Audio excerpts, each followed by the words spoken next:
Good morning and happy Monday. My name is Courtney Kay, and I am a manager of industry relations at the Security Industry Association. Welcome to our Monday Market Coffee Chat series, where we highlight partner associations and organizations in the various markets that SIA companies work in. Today, we are joined by Jeff Gunnulfsen. Jeff is the Assistant Vice President of Security and Risk Management Issues at the American Fuel and Petrochemical Manufacturers. Jeff, can we start by you providing a brief overview of your organization for us?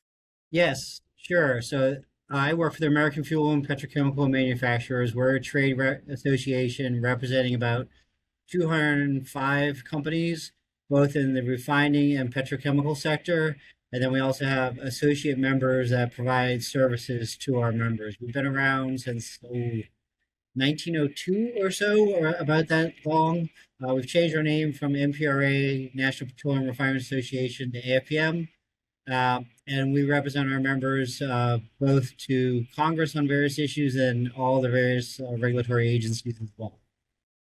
That's great. And so I want to ask, what are the biggest priorities or concerns that your members are focused on right now? And, what issues are top of mind for your membership?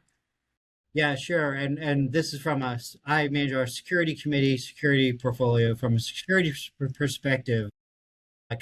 I'll start with big picture. Big picture is the geopolitical issues that are out there and how those security threats could filter overseas. The Iran war and how their proxies or even radicalized people here in the U.S. or otherwise could target critical infrastructure. We represent a vast majority of many of our members are critical infrastructure, refiners, and petchem. So we are targets both for physical and definitely cyber attacks. So we worry about that. We're watching the Ukraine war with Russia as well and the drone use and how bad actors may be learning from that and eventually perhaps using drones for bad purposes here in the US. And then the constant cyber threats, both ransomware, but then also nation states from China and Russia as well. Mm-hmm. I know we're working on a lot of those issues as well, with our counter UAS advisory board as well as our utilities advisory board. Those are issues that are top of mind. So, hopefully we can collaborate on some resources that might be able to help serve both of our members. And speaking of resources, are there any types of resources or support that your members are asking for more frequently? Recently, definitely in the past year or so, two big issues come to mind: drones and best technology to detect drones, and then also if we were given authority to bring drones down, the best counter UAS technology on the horizon. So lots of interest in that. Drone incursions, drone incidents have definitely been on the increase over our member sites. So that is it. We get questions about that almost weekly. AI as well, how to defend against AI, for AI doing vulnerability tests of your systems, and then also using AI just to test your own systems as well. And so anything around AI for security, and then constantly, really the past 15 years or so, any new cybersecurity detection, ways to mitigate, isolate. Unfortunately, that's all continuing arm race, both with bad actors and nation states. That makes sense. And a lot of those areas are the same overlapping areas that our members are working with and are concerned about. So then where do you see the greatest opportunity for the security industry and potentially our members to better support your members? I think those big three right now, I would say drone detection and then drone counter UAS, AI, defense and testing, and then also cybersecurity are probably the big three right now.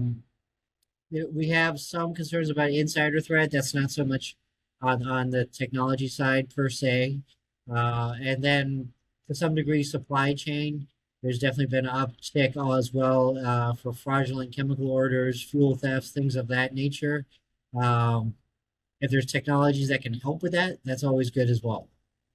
That's great. So everyone who's listening, if you have any solutions for this industry and this market, we can connect you to Jeff and AFPM. So reach out to us.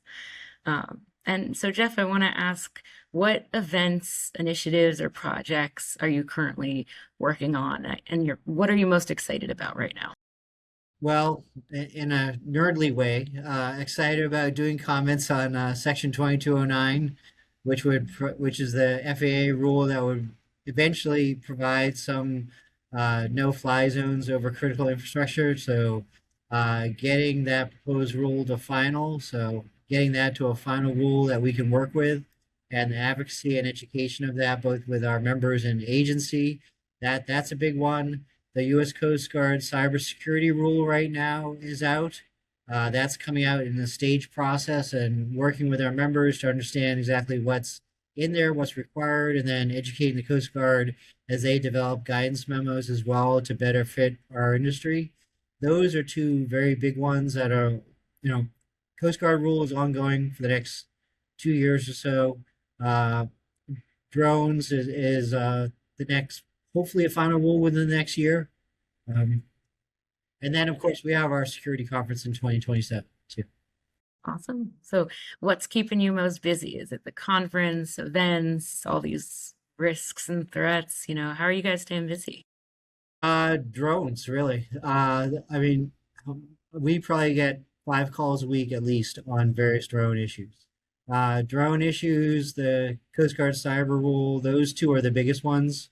Um, and then trying to really, because there's a lot of cross-cutting issues now across different industry sectors, where we can collaborate with the other industry sectors, working with them on those two issues, and then also keeping up with the changes in the administration and make sure they understand who we are and that we can be a trusted voice with the industry. And coming up, we have hurricane season around the corner as well. Yeah. So it sounds like you're really advocating a lot for the critical infrastructure sector and in this administration, which is great. Yes, yeah, that's a lot of our job. Yep. That's fantastic. Well, if you have any resources or publications that come out, let us know. We'll be happy to put it in our new utilities newsletter that's going to be going out soon. So feel free to send them over. So we have our upcoming symposium on oil and gas that will be on June 10th at 1 p.m. Eastern time. And, Jeff, you and your organization, you're a partner for this symposium, which is fantastic. So can you give a little overview of your role in this symposium and how your organization supports the oil and gas sector? Yes, so we represent refining and petrochemical companies, so oil and gas, and we also have midstream too, and many of our refining companies do gas as well. And we partner with SIA, promoting our conferences and where we can educate our members about technology and trade speakers and things like that. So this was a good opportunity.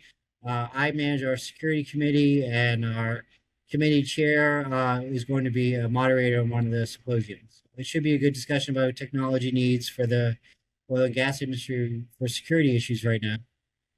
Yeah, we're really looking forward to having Andy, and thank you for your support. You're welcome. And I have one final question, which is, do you have any Okay. final thoughts or advice for the security industry as we continue supporting your sector? Couple things. Make sure the agencies understand your technology sector and how you work with our critical infrastructure. Um, the Science and Technology Office of DHS is trying to re-engage. There's other agencies as well, DOE. And then there's a lot of questions we get from members, not on just those specific topics of drones and cybersecurity, but technology benchmark.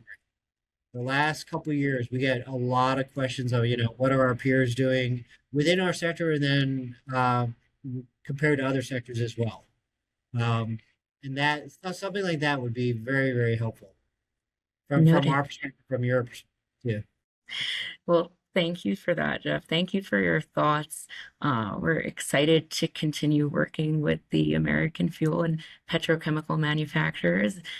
So thank you for being here. Happy Monday, everyone. We hope you enjoy your day. Thank you.